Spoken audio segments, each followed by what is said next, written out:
Баршаңызға қайырлы күн достар. Бүгін сіздермен бірге қатпарлы самса дайындаймыз.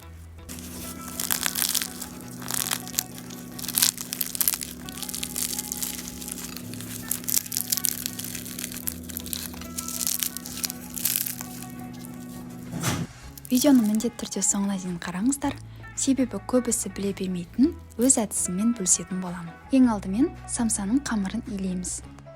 Үлкендеу табаққа 320 грамм жылы сүт, 200 грамм жылы су, 1 шай қасық тұз және 1 шай қасықтың 3-тен 1 бөлігіндегі ашытқыны салып, барлығы ерігенше жақсылап араластырамыз. Дәл осы сұйықтыққа 850 грамм ұнды бірнеше бөлікке бөліп салып, қатты етіп қамыр илейміз. Самсаның қамыры жұмсақ болып қалмау керек.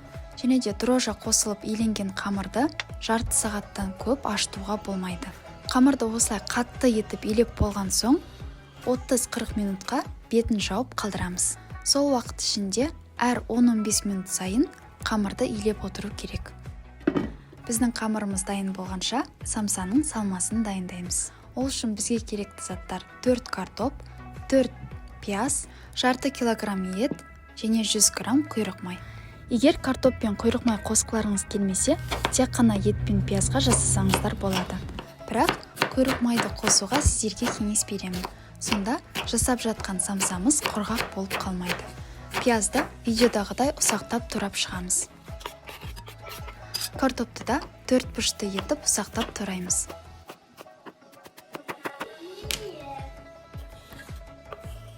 Содан соң ет пен құйрық майды да дәл картоп пен пияз сияқты турап шығамыз.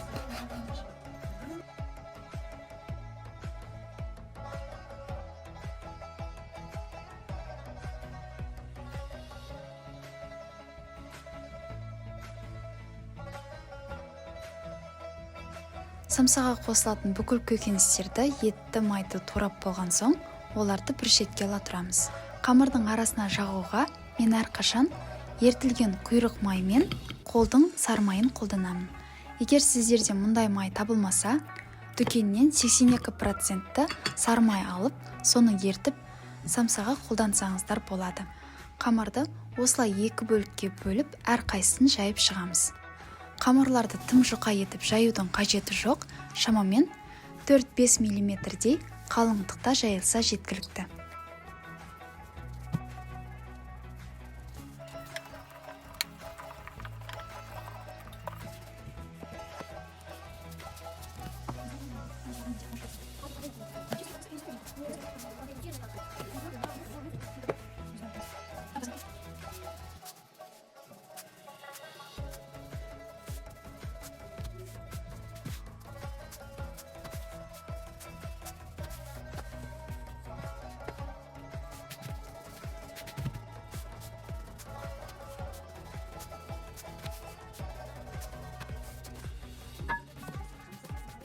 Осылайша екі қамырды да қатарынан жайып аламыз. Жаңағы ертілген сармайды алдымен бірінші қамырдың үстіне жағып алып, одан кейін екінші қамырды оның бетіне жауып, содан соң тағы да сармай жағып, видеода көрсетілгендей етіп ораймыз. Ыстық майды барынша тезірек жағуға тырысыңыздар, себебі бөлме температурасында бұл май қатып қалады.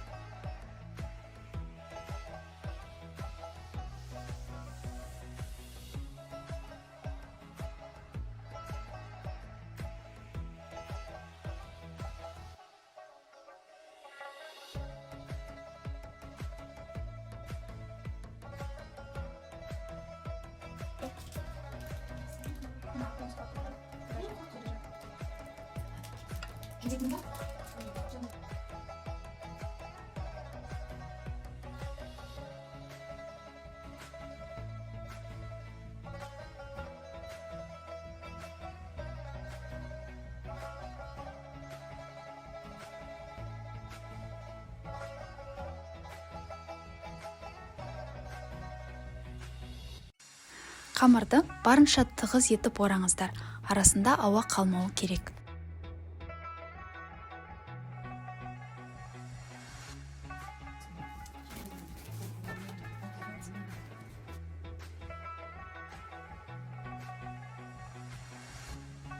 Қамырды орап болған соң қапшыққа салып, мұздатқышқа шамамен 10 минутқа салып қоямыз. Арасындағы майы толығымен қатуы керек.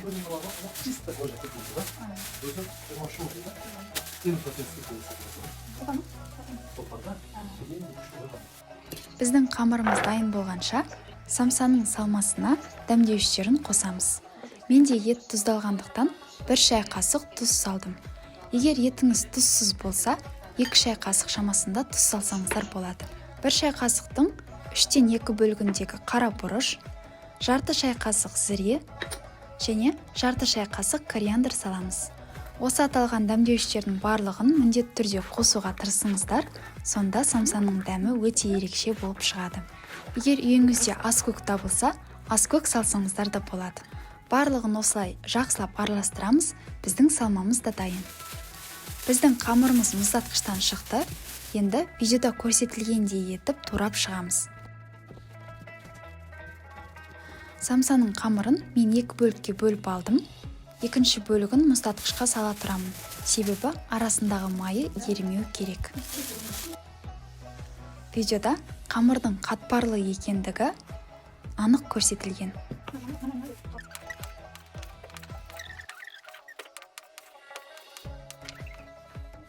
Қамырларды турап жатқанда духовканы 180 градус температураға асты-үстін бірдей қосып қыздырып қоюды ұмытпаңыздар.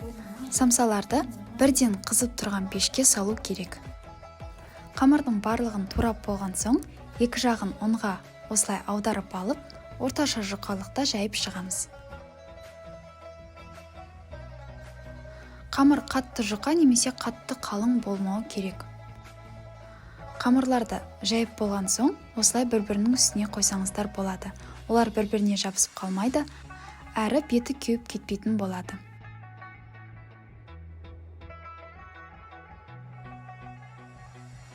Осылайша қамырдың барлығын жайып аламыз. Жайылған қамырларды үстелдің бетіне осылай тізіп шығып, әр қайсысына салмасын салып, видеода көрсетілгендей етіп түйеміз.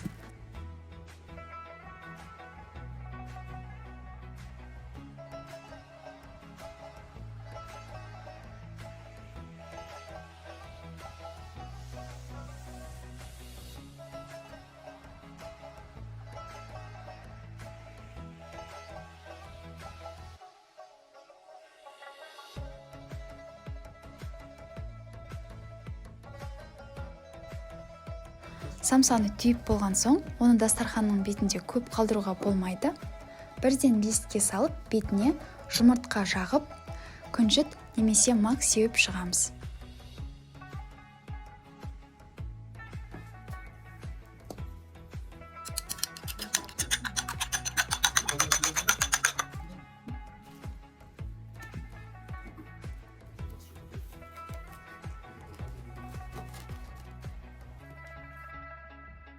Дайын самсаларды 180 градус температурада қызып тұрған духовкаға салып, 25-30 минут уақыт аралығында пісіріп аламыз. Егер духовкаңыз қатты қыздыратын болса, 150 градус температурада пісірсеңіздер болады. Сонда арасындағы еті, пиязы толығымен пісіп шығатын болады. Біздің самсаларымыздың барлығы дерлік пісіп шықты. Видеода көріп тұрғандарыңыздай, бұл самсалар өте қатпарлы, әрі дәмді болып шығады. Сіздер де үй жағдайында осылай қарапайым әдістермен самсаны дайындап көріңіздер. Және де комментарийға самса дайындаудың өзіңіз қолданатын әдістерін жазып өтіңіздер. Сіздерге рецепт пайдалы әрі қызықты болды деген ойдамын. Сіздермен бірге болған мен Маржан Дүйсен. Бізбен бірге болғандарыңыз үшін көп рахмет. Келесі видеоларда жүздескенше.